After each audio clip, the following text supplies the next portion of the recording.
One of the key factors that makes driving a dairy tanker challenging is the movement of the milk inside the barrel as we're driving along the road. Previously, we would have been able to talk about it, we would have been able to wave our hands, and we could have imagined what it looks like. We might have even been able to feel it through the seat of our pants. But we felt it was really important to be able to actually see this fluid motion in action.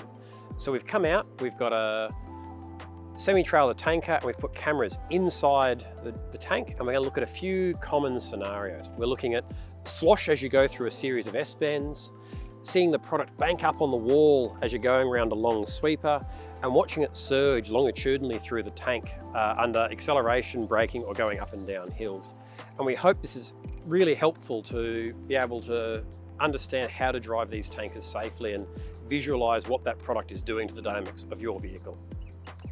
In this scenario, we want to look at the behavior of the milk inside the barrel when you've got a series of bends linked one into the next. Lindsay, you want to talk us through what we're going to drive here?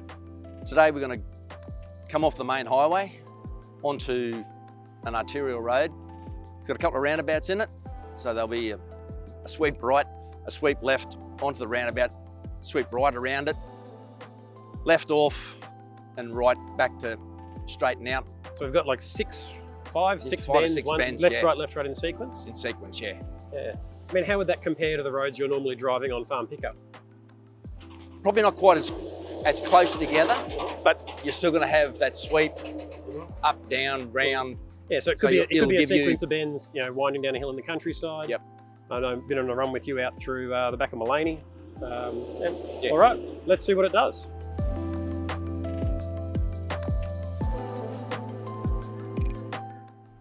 It's worth mentioning here that we'd normally have baffles inside a big compartment like this, but this longer view helps us see more of what's going on, and we're primarily concerned here with the side-to-side movement of the milk, which is not affected by the baffles.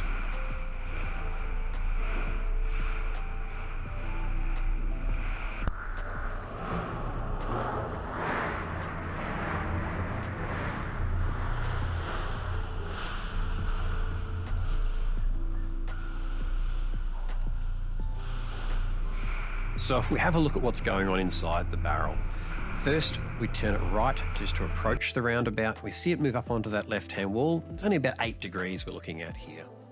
Now we continue on. The next motion is we're going to turn left to enter the roundabout itself.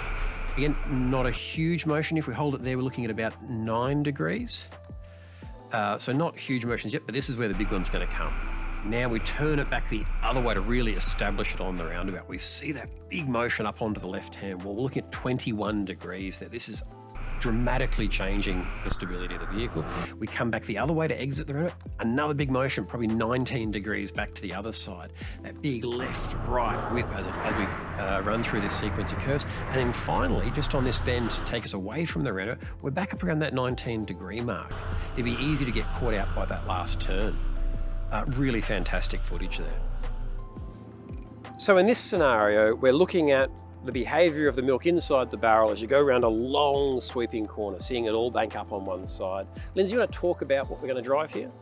Today we'll drive over an overpass over the highway, come into a sweeping left-hander 270-degree corner, back underneath the overpass onto the highway, which should give you a nice sweep up the side. Brilliant. It's a lovely, nice cambered corner there. About how fast do you think you'll be going around?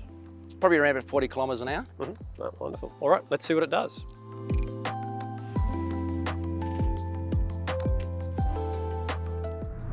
We'd normally see some baffles inside a big compartment like this, but the longer space here gives us a really great view of how the milk moves around. And we're primarily concerned with the side-to-side slosh, not so much the fore and aft surge. All right, let's see how it behaves.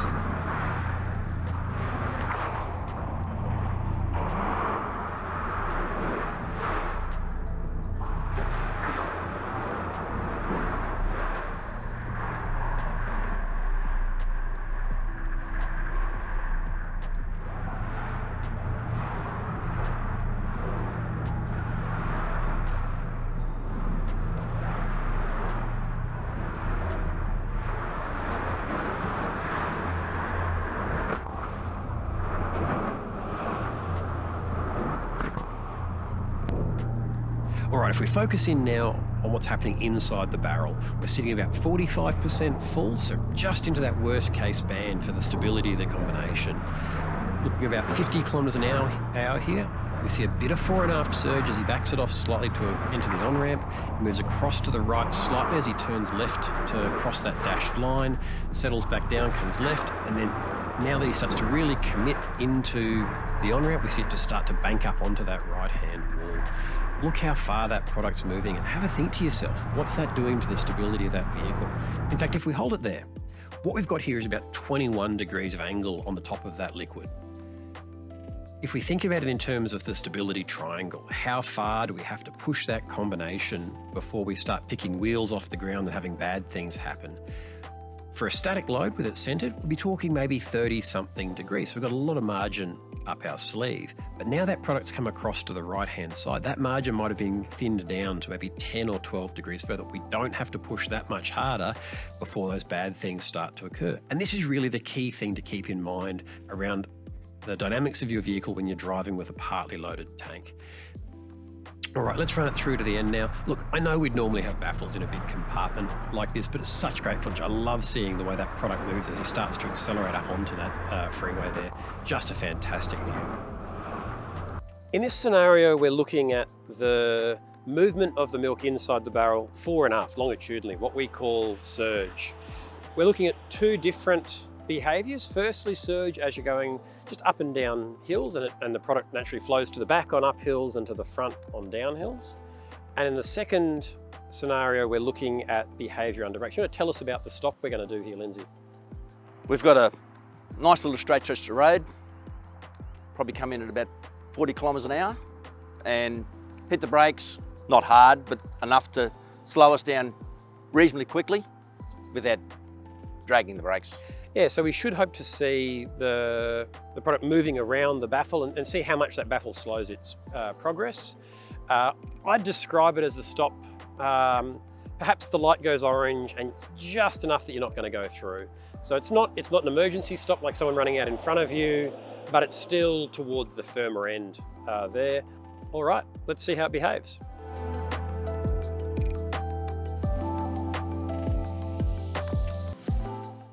So in this compartment, we can see what's called a fully welded baffle. It offers significantly better reduction in longitudinal surge when compared to a pin-mounted baffle, and certainly compared to the big compartment you can see in some of our other videos.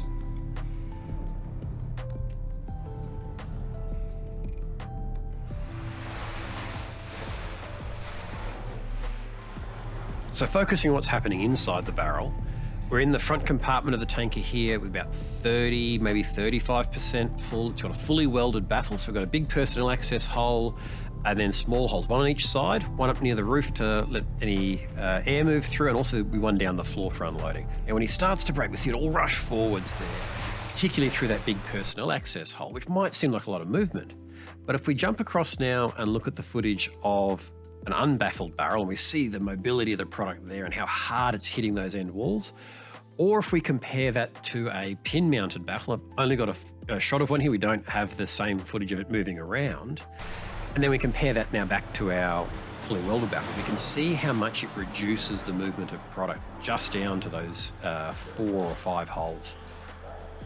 So we've now seen the behaviour of the milk inside the barrel as it sloshes side to side on winding S-bends, as it builds up on the wall of the barrel on a long sweeper, really shifting that centre of gravity to the outside, as it surges slowly forwards and back as you climb hills and descend to the other side, and under harsh braking as it rushes forwards past those baffles and up to any of the bulkheads or the front wall. The key takeaway here is to be really aware of the impact on how your vehicle will drive because of the loading of that product in the barrel. As you're dropping the park brake, as you pull out of the pickup site, you need to be thinking about how am I loaded, how full is that barrel, and how is that going to impact on the behaviour of the vehicle on the next leg of this journey. Thanks a lot, have a great day.